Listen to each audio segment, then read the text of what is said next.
All right, we are live for this week's weekly office hour. So the second one, which is pretty exciting. I feel like the first one actually went pretty well, which was nice.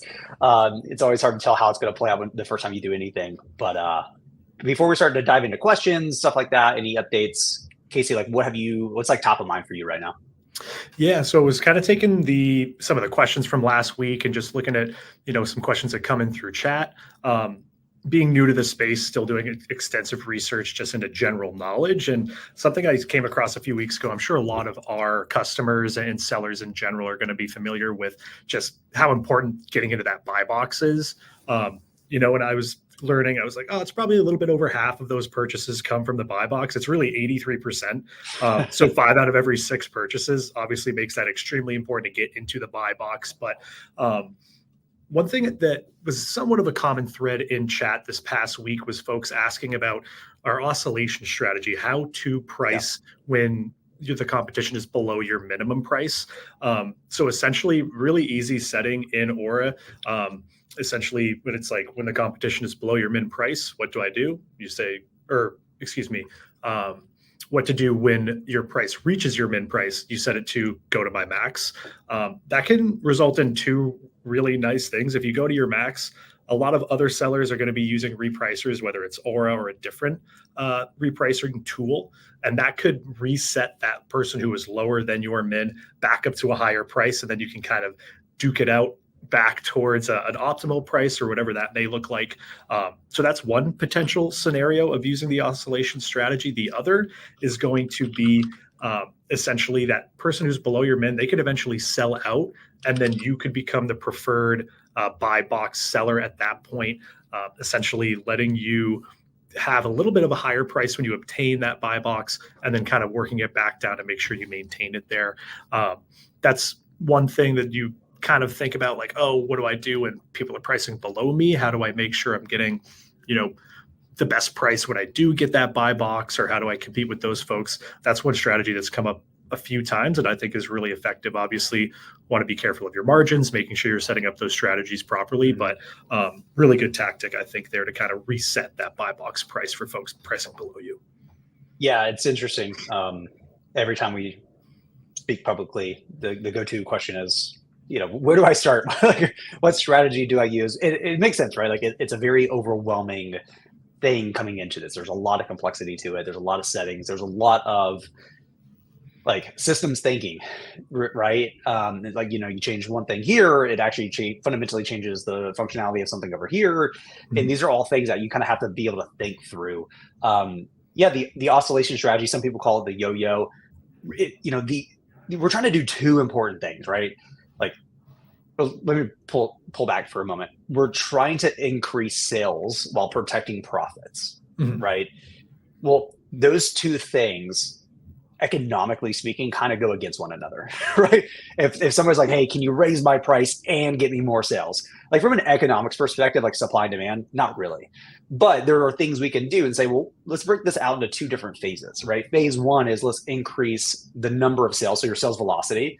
Okay, there's a very clear tactic for doing that, right? Like 82, 83% of organic sales happen in the buy box. Okay, well, if you want more sales, get in the buy box more. Well, then the next question is, well, how do you get in the buy box?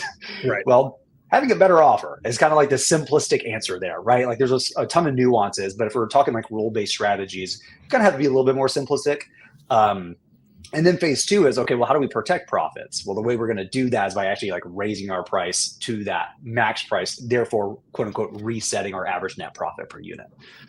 What's nice about what we've been working on, though, is Maven really changes that, because, I've had people say like, hey, can you show me how to do the yo-yo or the oscillation strategy in Maven? It's not what it's designed to do. It's fundamentally a different perspective. And so you kind of have to keep that in mind. You really have to think about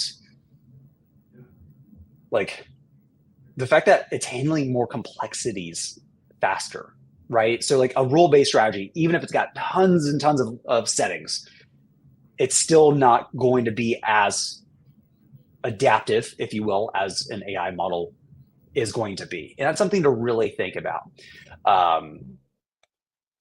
So Super important there. So I just want to highlight that. So as people are jumping in here, make sure you're adding questions, by the way. This is an open format kind of thing.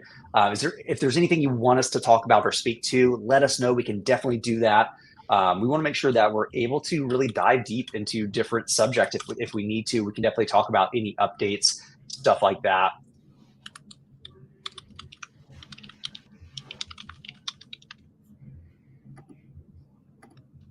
Awesome. Cool. So one small announcement, which I actually think is pretty cool, right? So Amazon removed the Swan Light program just in time for us to support it, which is lovely. But as of right now, we now support the low price FBA fees. So that's live, which is awesome. So now, not only is it factored in just in general, we use these when we're looking at reduced profit ranges. These are so important, right? Like different categories have this where, yeah, we can raise your price, but the fees just change and now you actually make far less money. So there's this gap, right? This gap in price where you should never price. Like it just never makes sense, right? And so we kind of have to think about, well, does it make sense to keep you low or raise you out, above that profit margin or that profit range, that high range there.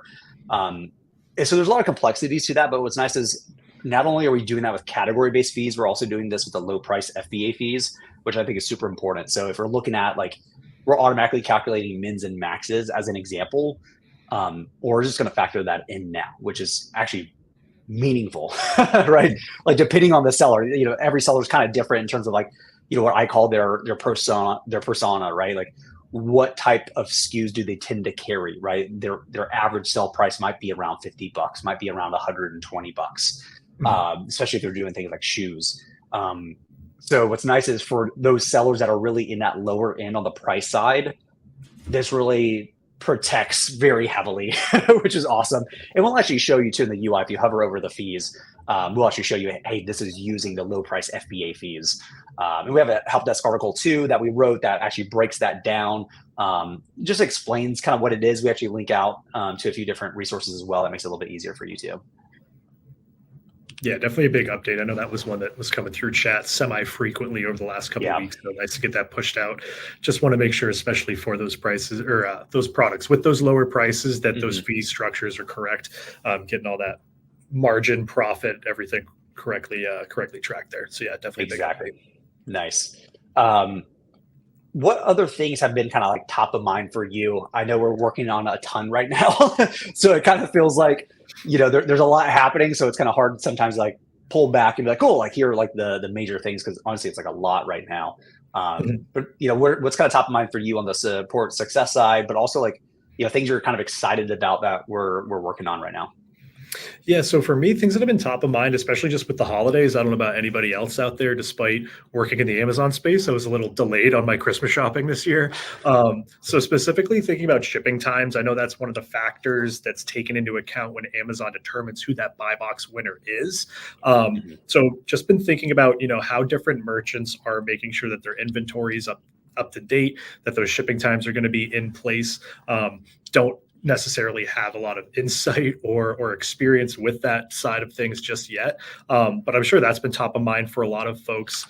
And specifically, something that I'm excited that we're going to be really starting to focus on, specifically on the success side, putting out more best practices. Obviously, this is kind of the first iteration of that, getting in front of our customers and the community, trying to see what they're thinking about, how they're thinking about it, and how we can help. So kind of shifting a lot of our knowledge base, and we'll start to kind of update that as well with more, this is something that you can do and why you should do it, as opposed to this is just how to set things up. So really excited to kind of start putting out some more of those best practices, how you should be setting up strategies, thinking about different things, whether it's time of year, certain holidays, if you're a seasonal seller, just a lot of best practices on really anything in the Amazon selling space. That's what I'm excited to do, to kind of just help people unlock the potential of their selling account and make sure that they're doing the best they can. Yeah, it's a good point, right? For me, I always try to find that balance of personalization, right? Those subtle nuances, and then just the things that work 80% of the time, right? When you're first coming to repricing, again, we've already kind of mentioned this, but it is a very overwhelming thing. I've gone through it myself. and it just feels incredibly complex, and it can be. But the thing that we try to work on from a product perspective is how do we allow you to basically handle more complexities but not having to like do that as the user, like abstract the complexities away, right? Like, I think that's important, right? From a product perspective, when you're talking anything that's like heavy on data, heavy on processing, heavy on decision making, that is super important. There's an interesting correlation there where like, ChatGPT as a good example, OpenAI, who came out with, the models, could have done interface that was far more complex than just chat, right? Like the simplicity of chat abstracted away the complexities of getting pretty insane things done. So I don't think there's really a day that goes by where I don't use ChatGPT as an example. Sure. It just kind of becomes part of that, technical leverage that you get as a human, which is pretty cool. Yeah, the best practices is kind of interesting, especially on the seasonality side, right? Seasonality is such an interesting one because I've yet to see somebody just be like, hey, here's exactly how to do it in every single case, right? Like, or like, here's like the singular thing, how to handle seasonality. There's always these subtle nuances. And I think that's going to be kind of fun to work on and figure out like through data, like what should you be doing when in seasonality, right? And this is why I'm also excited about us leaning again deeper into the education side, because not only can we say like, here's a best practice in Aura, but maybe just like, here's a best practice for handling seasonality as a seller. Like, when do you really buy peak things for Q4? Like really, like it sounds simple, right? Everybody's like, oh, Q3, but is that truly correct? Let's dive into the data there and really look deeper and see what makes sense. Because it may be that clear cut, it may not be that clear cut, right? It really just depends there. So if you're joining us, feel free, add any comments you have here, any questions you have. Again, open format here, so we can talk anything, right? We can dive deep into strategies, features. We can dive deep into just things as a seller, right? Like seller productivity. I know a lot of people geek out with that, which is kind of fun for me. So a lot of options there. But yeah, as you're coming in, go ahead and add those questions there so we can start to dive into all kinds of different things. But we'll definitely keep the conversation going here. As we're going into the holiday weeks, it's funny, like as a kid, the holidays just felt like 3 whole months. But now as an adult, I'm like, oh, it's like 3 days really. But we're like right at that point where, at the end of this week, probably the next few days, everybody kind of just goes offline. Everybody just disappears. Nobody responds to emails anymore. And it's really not until like the first of the year where people are like, hey, I'm resurfacing. Like all the meetings are getting pushed back till, hey, let's circle back in Q1. So it's a little hectic, not, just being a human in the States really just makes it a crazy time. Yeah, absolutely. Absolutely. So we have a question here from Mike. Any thoughts or recommendations on the best way to update buy costs with expenses? I would like to have my buy cost import through Inventory Lab, but I can't because currently I have to manually update my buy costs with prep fees, shipping fees, and miscellaneous fees. Great question, Mike. So I like this one a lot. It's something, as I'm having like one-on-one conversations with different users, I routinely schedule like one-on-one sessions and stuff like that. And even just like us internally as a team, we talk a lot about what I'm going to classify as additional cost, right? Just broadly speaking. There is this interesting gap where if you're using Inventory Lab and we're importing your costs, but you want to factor in more things, whether that's your prep costs, whether that's, merchant fulfilled shipping as an example, you really can't do both, right? Like the moment you overwrite it in Aura, we're going to reset it to what is set in Inventory Lab. So that kind of creates this conundrum. So for us, we're kind of thinking, at least from a high level, that we need to have an additional feature here. Just generally speaking, I'm calling it like additional cost for simplicity, where, there's kind of 2 ways you would probably want to go about doing this at the individual SKU. So you might want to say, for this merchant fulfilled SKU, I know it's going to cost me $6 to ship on average. So just here's that $6 as an additional cost. Apply that. You also might want to have your prep fees where you say, I just know on average, I'm going to pay $1 per unit in prep. So maybe that's actually somewhere like in preferences in the settings where you could just say, here's an additional cost to apply to all my SKUs, and it's $1. And then that way it goes out. So these are things we're talking about right now because it is super important, right? And what's nice about the recent rebuild, it's allowed us to be able to do stuff like this way easier. Like just the technical backend is way more flexible.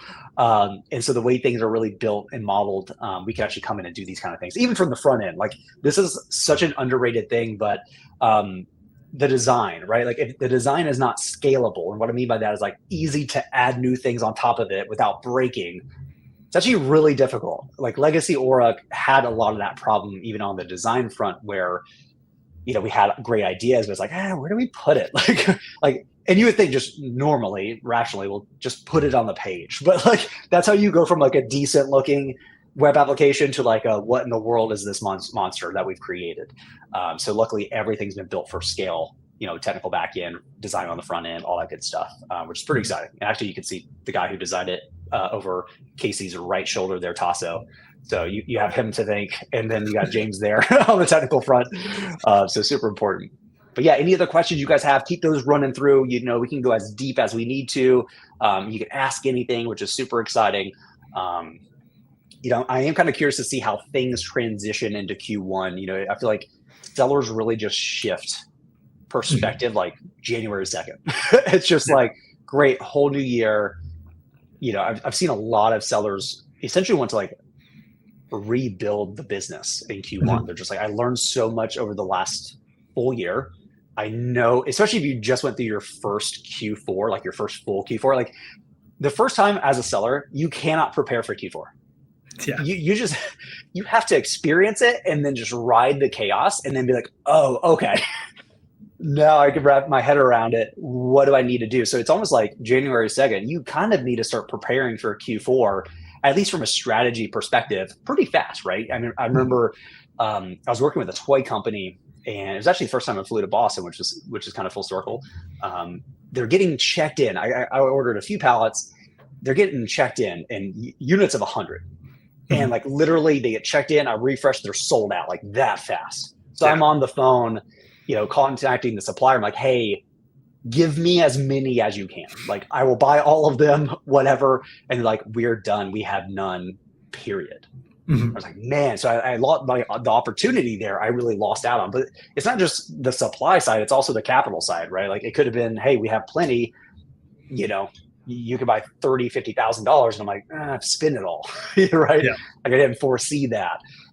So really being able to sit down, maybe that's, your high level strategy, Q1, Q2, you really start to put together some more data to kind of influence your decisions and possibly put in those POs if it's on a wholesale front, or just know like, all right, for OA, RA, I kind of have my routes ready to go. I know what sites I'm going to go to source. I know how I'm going to go about sourcing. I know, last year I probably could have bought 20% more than I did. So this year, let me start to be a little bit more aggressive. Maybe I was a little too aggressive or, too conservative last year. Let me pivot.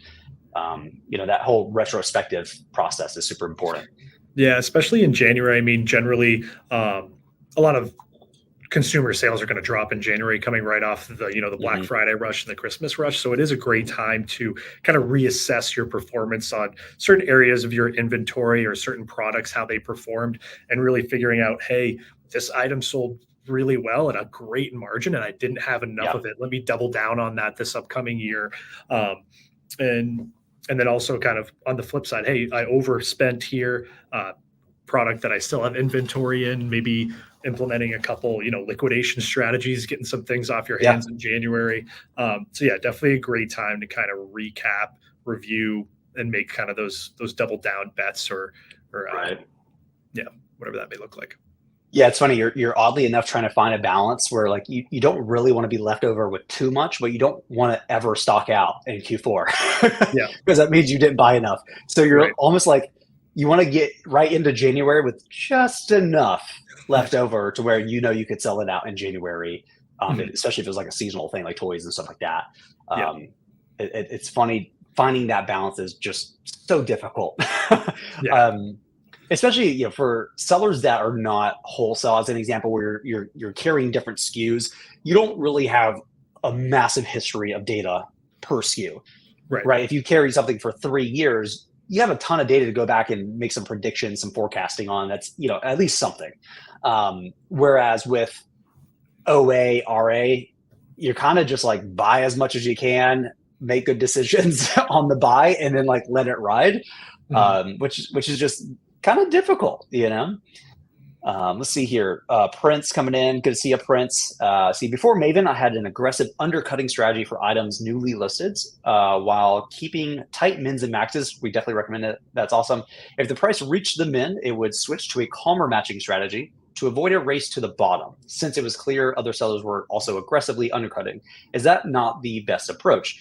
It is a good approach if we're talking just being simple, right? Like the oscillation strategy is going to undercut. Like that's the whole purpose of like that one phase of how do we increase sales velocity, right?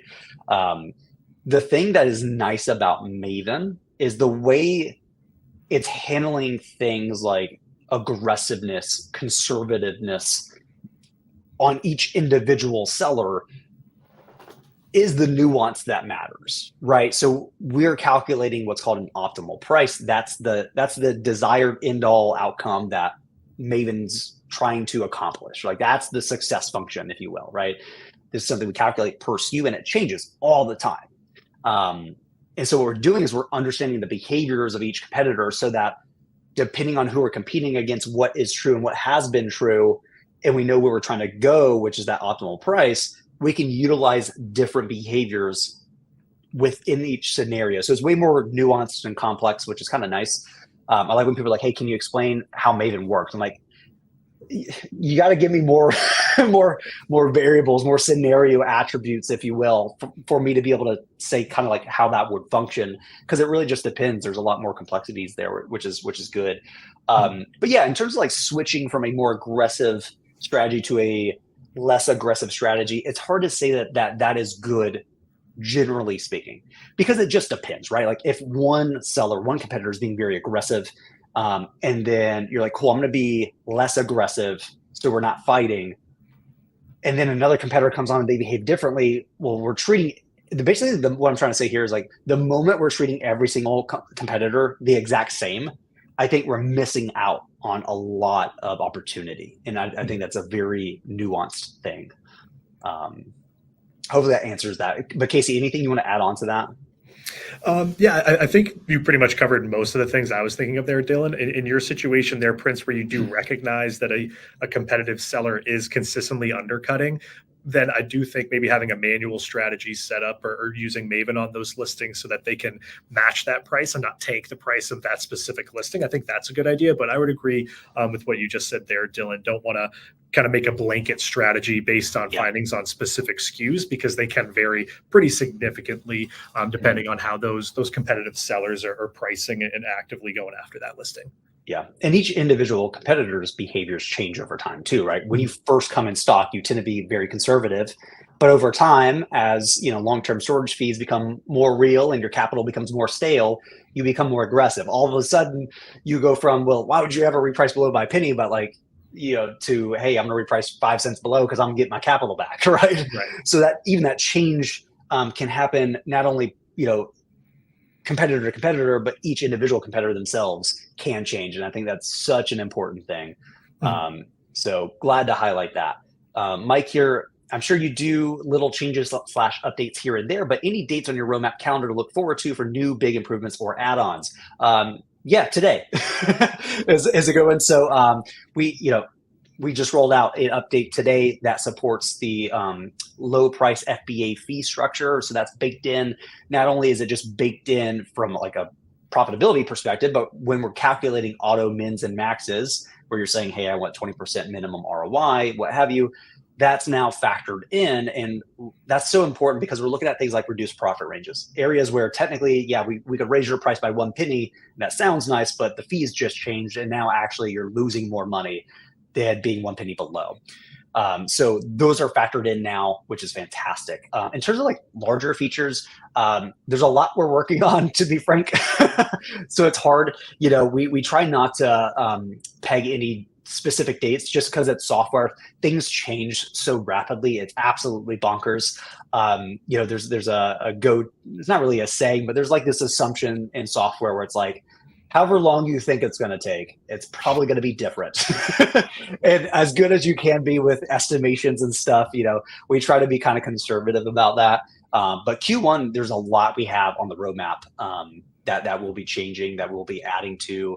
A lot of things are kind of in the early design phase too, right? So we some things are like straight up in the code phase. Other things we're in the design phase where we're trying to figure out really what does that feature look like? How does it function? How do you, as the user, interact with it? And then what we're doing is we're testing that with users, right? So we might pull you aside and be like, hey, can we get your feedback on this new feature that's kind of in stealth mode? And then if all looks good after a few iterations where we feel really confident in what we have here from a design perspective, then we'll transition to code, which tends to be pretty fast, which is nice. Obviously, depending on what it is, unless you're building it all from scratch, right? So it totally depends. So yeah, that's kind of what's happening there. What's fun is like the roadmap is really just massive. The issue, not really issue, like the fun part really is like prioritization. Like what are we gonna be able to work on here that like gets us really pumped as a team? So there's definitely a lot there. That's the fun part about what we do, to be honest, is there's a never ending list of ideas, even just small things. But yeah, I'm not sure, Casey, if you want to add anything to that. No, I think that definitely covers it. Yeah, it's always funny to think about things. Oh, this would be an easy update. And then you look at the coding back end and you're like, actually, there's a lot of moving pieces here. This is going to take way longer than anticipated. But yeah, and I believe it's live. And if not, we're working on implementing like a feature request button right in the dashboard. So yeah. If you have any thoughts, any things you want us to prioritize, anything you think is important, feel free to just click on that, shoot a feature request over to our team, and that'll definitely influence our prioritization on the roadmap based on those responses there. Yeah, so that's live now in app. So if you're logged into your account, where you typically see the notifications icon, right? So that yellow or red or nothing if you fixed them all, which is awesome. There's a new icon there to the left of that where you can click on that. We'll basically highlight like, hey, there's a change here, right? That's called our change log. So anytime we release something new, make changes, we'll put that there and let you know exactly what it was, whether it's a new feature, bug fix, what have you. And then, yeah, you can actually go in and add feature requests. So, we have a ton of this data internally. We really want to open up the doors on that and say, hey, here's everything here that people have requested. That way, hey, am I the only one, or am I one of 50 people who have voted on this particular feature request? It also helps us to know like what's the impact, what's the theoretical impact here that choosing to work on this versus something else. What does that look like for us? And then what's nice is you get notified once we mark that as completed that, hey, that's fixed, that's done, or we might pull you in, right? Again, we love working directly with users and saying, hey, kind of peek behind the curtain before, we're starting to work on this. It's kind of early phases on it, but here's the design. Here's what we're thinking about. Let's get your feedback on that, right? We might have you test it and see if it breaks somewhere so we can iterate and make it better. So what's nice is by voting on the things that truly matter to you, you now have a higher probability of being involved in deciding how that looks, how that feels, right? What's important, what's not important, right? So that feedback is super, super critical for us.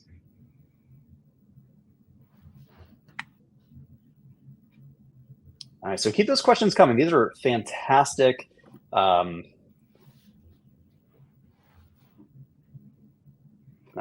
catching up here a little bit. Awesome.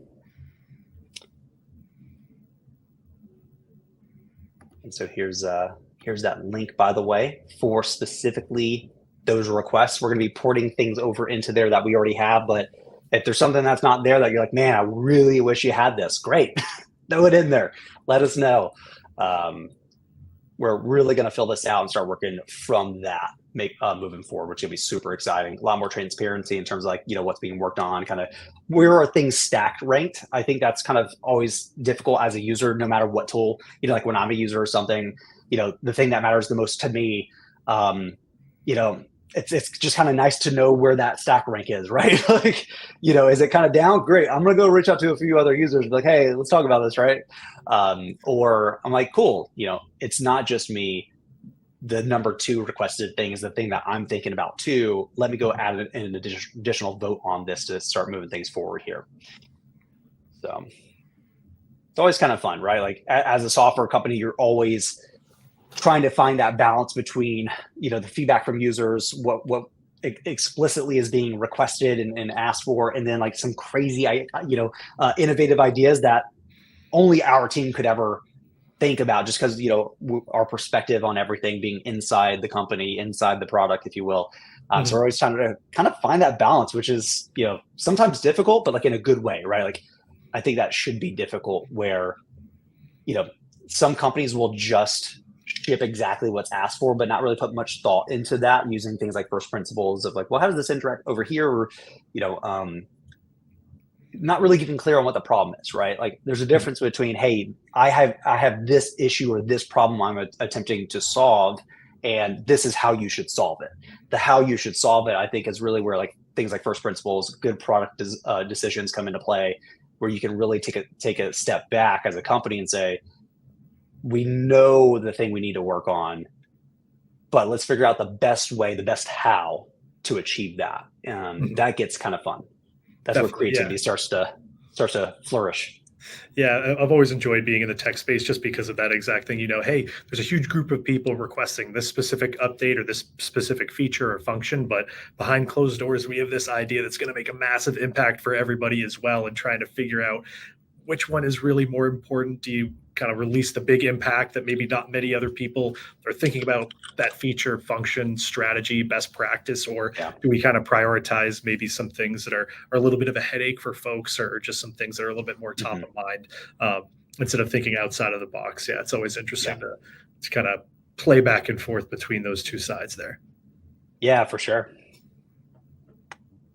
Awesome. We have some more questions coming in here. See from Mike here, not sure how familiar you are with Inventory Lab, but have you talked about adding more reports or breakdowns on how products are selling or other aspects?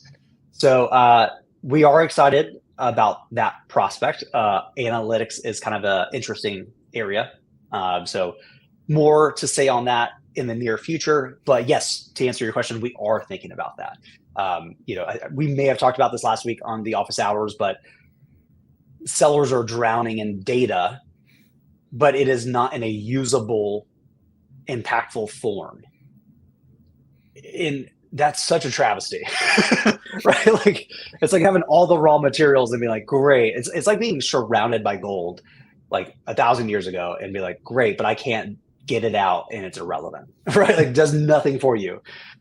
This latent potential, if you will. And so in looking at that, I think there's huge opportunities for being able to go in, make a lot of that data more usable, useful, impactful, insightful, what have you. So yeah, there's a lot there. I'm not going to go too in depth on that too soon, but yes is the answer to the question.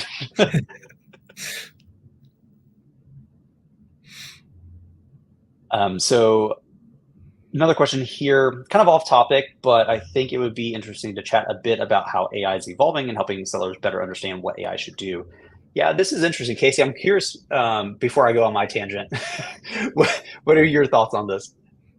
Yeah, I think, we always recommend having a combination of like manually set strategies and AI strategies. Obviously, AI is going to perform how it's designed to, but it may not have insight into your particular model, things that are difficult for you to accomplish, whether it's getting a good inventory on certain products or things like that. So you're always going to know the ins and outs of your scenario, your situation, and your setup. So that's where the manual strategies really come into play there.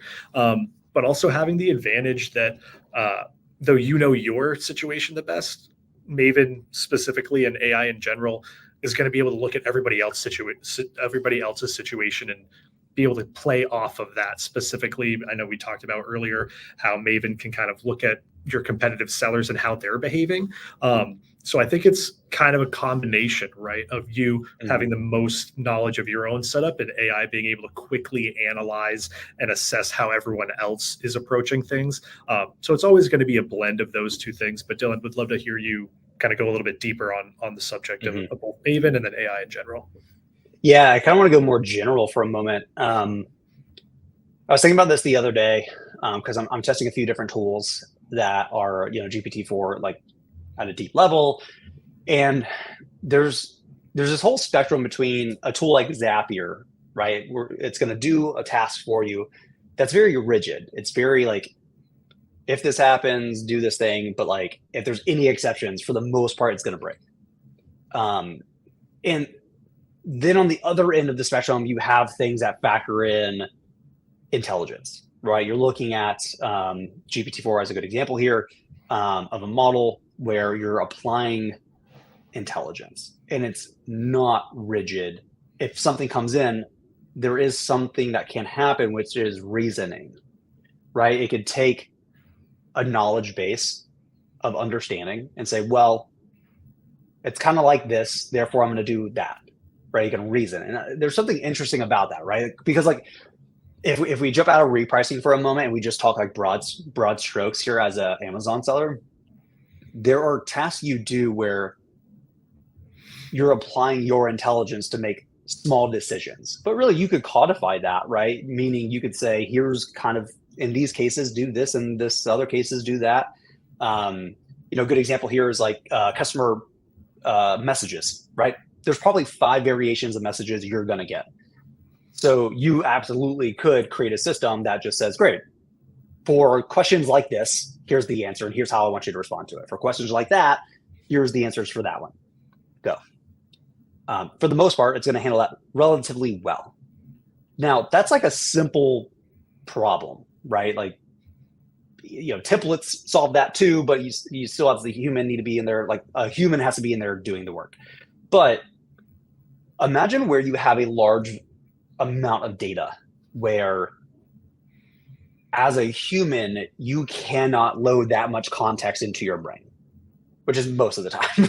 You have to make a really good decision. Whether it's small, large, doesn't matter in this example.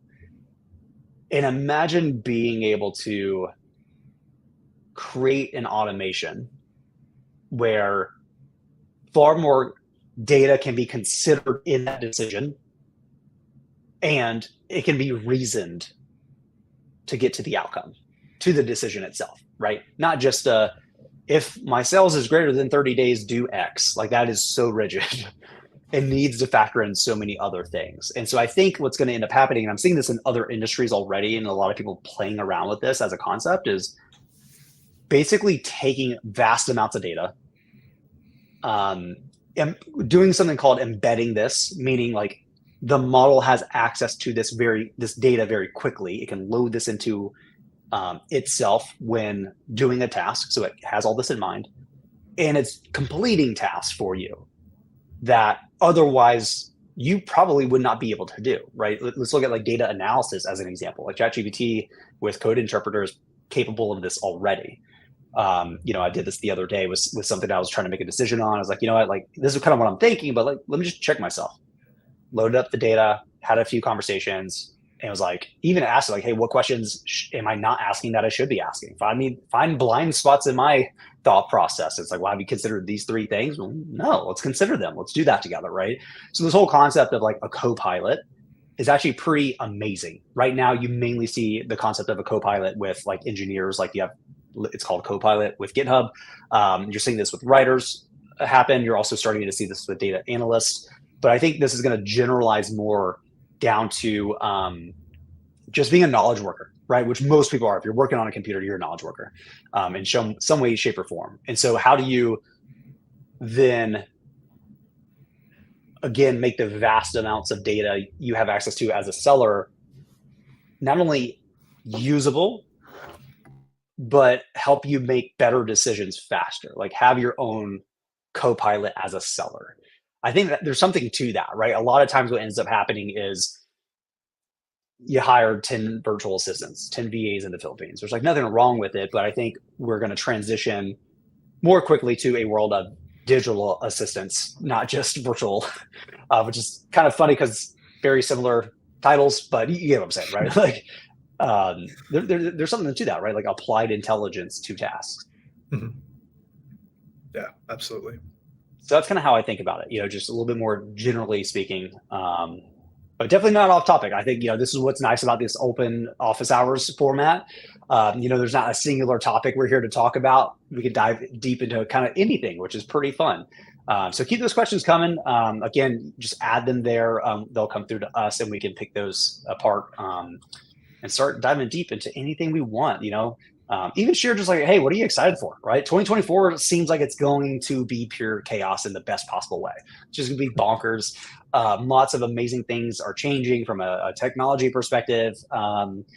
And honestly, I feel like the sentiment of sellers has shifted a bit more too, like in a really good way. Like a few years ago, it felt very hustler and very like not tech savvy in a certain type of way. Like that wasn't the go-to way of solving certain problems. And I'm starting to see more and more conversations of like solving problems using technology, which just makes sense, right? Like it's not just throw another VA at the problem. But even what's possible today versus 3-6 months ago is very different. And so I think there's finally an opportunity, in my opinion, to be really creative, even if you're non-technical, to solve some of these more complex problems as a seller that you have, whether just for yourself, commercially, it doesn't matter. But like you can now just sit down and start solving your most painful problems as a seller.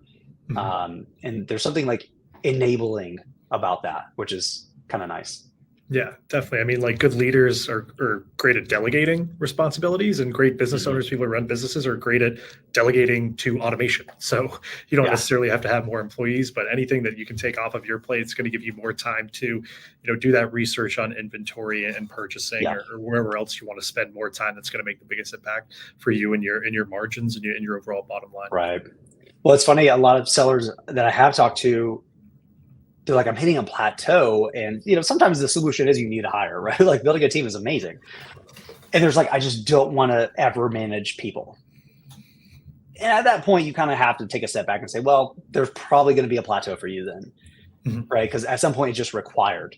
But if the things you would hire a person to do, software can now do, and you don't have to manage a person anymore, now you've just unlocked more opportunity for yourself that you otherwise didn't have. And that's pretty exciting, in my opinion. Definitely. Yeah, it's just really empowering for folks to just not necessarily have to rely on hiring anymore. And there are so many tools out there. I haven't even begun to scratch the surface of useful tools in the Amazon selling space just yet. But there's just, like we've said, so much data out there and so many different ways to access it and now kind of leverage it to your advantage. And that's only going to continue to increase especially in the upcoming year. Yeah. Yeah. It's funny. There's so many tools to go explore, play around with, that it itself is slightly overwhelming, right? Just the pace of change is increasing itself, which I personally think is a good thing. That means that the rate of innovation, the pace at which we're solving these incredibly complex problems are not 1 to 5 years down the road now. It's like months, if not weeks. And what's nice is I've always had this like belief that there's always whatever problem you have, anything, name any subject, doesn't matter how niche it is. There's one person on the internet who has obsessed over that thing for like 5 to 10 years and is just dying to talk about it. Yeah. And what's nice is like access to those people to solving your most complex problems, like the friction's just gone down, right? The access to that is so much higher, right? It's easier to be publishing things, sharing things. Being a creator now is like kind of a nomenclature thing. But when you start to pair that with people creating very interesting and impactful software in those niches, just what becomes capable across the board. I mean, I'll give you a good example, right? I love the whole like travel hacking kind of thing. And, getting the points is not the hard part. The hard part is actually, utilizing them in the most effective way possible, right? Like making sure you're getting good value. That's a lot of work. I did it for my honeymoon, and it took like weeks. And I actually like paid somebody to like help me do this. And even they didn't do a great job. I ended up doing it myself. Right. But there's a tool, I forget the name of it now, that came across, some platform for me that was like, oh, let me take a look. And they're like automating that. I'm like, yeah, perfect. It makes so much sense, right? Like you just capture like tens of hours for me whenever I need to plan a trip. And like, that's huge, right? It's like such a small little solution there. But imagine that scaled out to all these things, right? Imagine if you really had amazing forecasting for replens as a seller. Imagine if you had a system that could actually tell you, hey, here are the areas of your business that should be the highest priority in terms of things you need to fix or things you need to spend your time on. Mm-hmm. Like we have so many blind spots as founders, right? You're just in the weeds on everything. And it's hard sometimes to take a step back. And it's really hard to be data driven about each of those areas.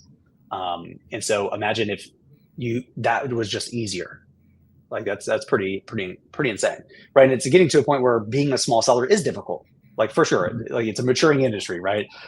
And so giving even a smaller seller that level of technical leverage could be insane, could be incredible. Like I really don't think that capital is the biggest limitation. I don't really think that inventory is really the biggest limitation. I think it's really a combination of time that a seller has available, because a lot of sellers work full time and they're like, I have 3 or 4 hours per day to work on this. So highly focused time on the right things and knowing what the right things are, right? Mm-hmm. Like that alone can fundamentally change the game for people. So something to think about. Yeah. Yeah, and all these tools that are available now, they're really leveling the playing field between those smaller sellers and larger sellers. So, yeah, any good tools. And if anyone finds any good tools and has any recommendations on things, always feel free to send them our way. We're happy to shoot those out to anybody with similar issues. And we're always looking to kind of improve our own knowledge base as well. Exactly. So another question here, or comment from Prince. I love the filters feature. Awesome to hear. Using different combination of filters gives me a lot of insight that I've never thought about before. That's important, right? Like these unique insights. For example, items at buy box price plus out of buy box is interesting and warrants further analysis and may even suggest change of strategies. You don't have to answer this now because I know this is complicated, but would love a blog or something listing different filter combinations and what those might tell us. So this kind of gets back to our original, how we kind of started today's conversation, which was like best practices and stuff like that. Love this. This is fantastic. Whenever I'm working one-on-one with users, especially do like an onboarding and we start talking about filters, I always kind of talk about like what scenarios are you coming here to find? And like, let's create groups of filters that help surface those up to you more easily. So it'd be really fun to put together a blog post or a case study, what have you, of some of the most impactful combinations of filters and what you should be looking at there and possibly the next action. What do you think about that? Yeah, definitely. And that's something that's coming through chat semi-frequently, as some folks are like, hey, my items aren't repricing, what's going on? And the first go-to filter I do is listing alert minimum below the buy box. And it's like, hey, everything is repricing, but these handful of listings, like the current minimum price is or the current buy box price is below your minimum price. So that would definitely suggest, hey, let's reassess that strategy on these listings, see if we can tweak, fine-tune things there. And yeah, Prince, I think your specific filter combination is great. That's something that I hadn't quite thought of, and definitely something I'll recommend to folks to kind of optimize acquiring that buy box share a little bit more often. Mm-hmm. Absolutely. Yeah. This also brings up an interesting concept that the action itself could be codified and automated, right? So we have a workflows feature. It would be kind of interesting as a thought experiment to say, well, here's a group of filters.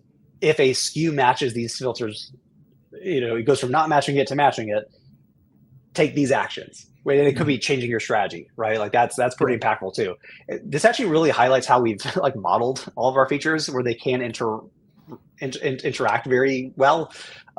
Everything's kind of like a component, which is pretty cool. And like how those components work with other components and different features, very much possible. But I could definitely see something like that where you could go and create a new workflow and say, the event is when a listing matches these filters, change my strategy from strategy A to strategy B. You could totally see that. That's super cool, actually. So love that. This is what's nice about doing these conversations, especially just being open-ended, is like these little things bubble up. You're like, oh, wait, hold on. What about this other idea of that? And like, how do we build upon it? Stuff like that. Prince, yeah, love that idea. Thanks. Yeah, for sure. Thank you. This is great ideas there. Any other things, would love to dive into other questions everybody has here, or even, feature ideas, feature requests. What in an ideal world would exist that currently doesn't. I love having that kind of a conversation too, because it kind of gets us thinking as well. And sometimes something's funny enough, Casey, is like, it sounds so complex, but when you actually start to work on the problem, you're like, actually, we could totally do that. Inverse is also true. Sometimes you're like, yeah, that's pretty simple. And you start to look at it, you're like, actually, that's almost impossible. So sorry. Yeah, it's funny. Prince has got my wheels spinning on different filter combinations in different ways to kind of have maybe, like you said, workflows, assigning strategies in different scenarios. So I know how I'll be kind of occupying some of my free time with that this week. Absolutely. Love that. Yeah. What might be cool is for us to actually send a survey out to users and say like, hey, what's your most used filter combinations and what do you do with that once you have it? Like, what decisions are you making? You know, that'd be kind of cool too. Yeah, definitely. Nice. This is awesome. It's funny. It feels like we have so much time till Christmas, but we don't. I think I just wrapped up everything. I think I'm in a good spot now where I'm done. But also, I feel like I'm forgetting something. So I'm thankfully at the point where everything has been ordered. It has not all been delivered just yet, but I now just need to go get the wrapping paper, the tape, and the name tags, and I should be in a good spot. But it's always nerve wracking. You're like, did I get everything for everyone I was supposed to? Right. Like my sister just had my first niece and nephew. Oh, nice. So I'm like, oh man, I didn't get him anything. Not like he's gonna know, but it's like you want to make sure that he's opening things or whatever it is. Yeah, that's so funny. Yeah, I'm seeing a lot of chatter on Twitter. Like, have we crossed peak Q4? Is it officially done now? Mm-hmm. I feel like we are. I feel like I feel like a big shift. Just in terms of like conversations with sellers and even just like. Even the volume of support tickets, right? Like that starts to kind of pull back too around this time. So you kind of start to see more people be like, "Cool, like it is what it is. Like inventory is there. I'm going to let things ride. It's FBA. I'm just going to keep checking my sales, but I'm kind of going to check out for the holidays." So definitely common. Yeah, absolutely. Especially now with those shipping times getting right up to Christmas Day, you're probably not going to see a whole bunch of orders come through at this point. So maybe good time if you're still in the office working on these things before taking that time, kind of starting that strategy review that we were talking about earlier, and kind of looking at how to make a bigger impact with the upcoming year. That was something that was always interesting with my experience on the Shopify side, seeing those seasonal ebbs and flows. Obviously a huge spike for everybody around this time, and then a big drop off until Valentine's Day for anyone selling chocolates, edible things.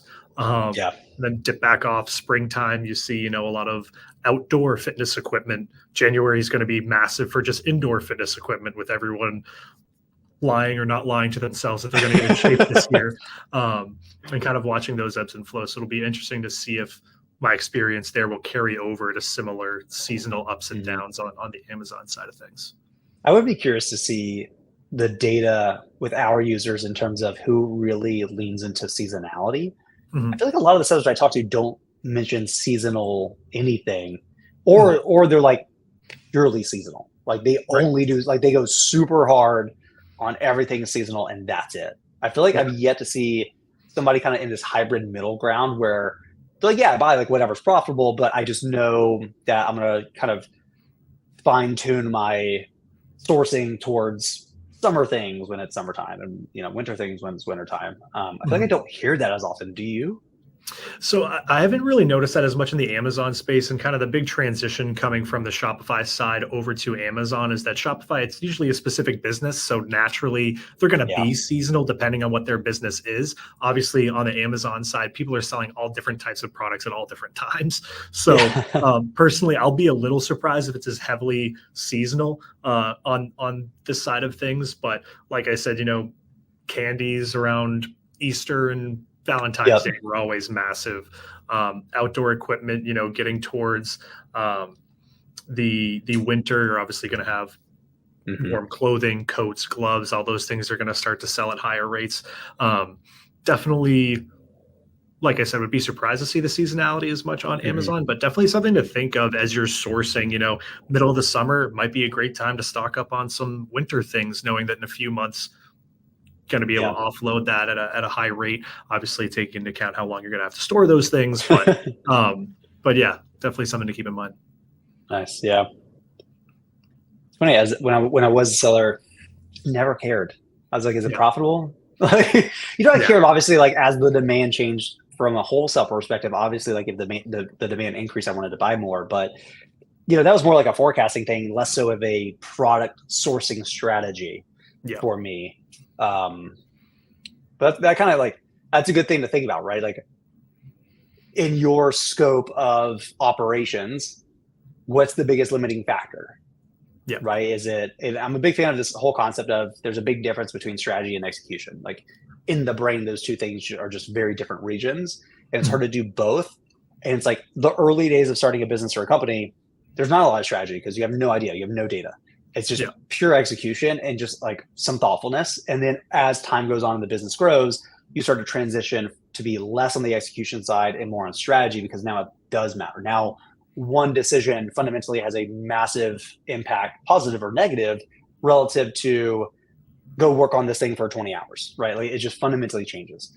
And so I feel like a lot of sellers actually get stuck being too heavy on execution, on strategy, or they outsource execution to VAs, but don't replace that time with strategy.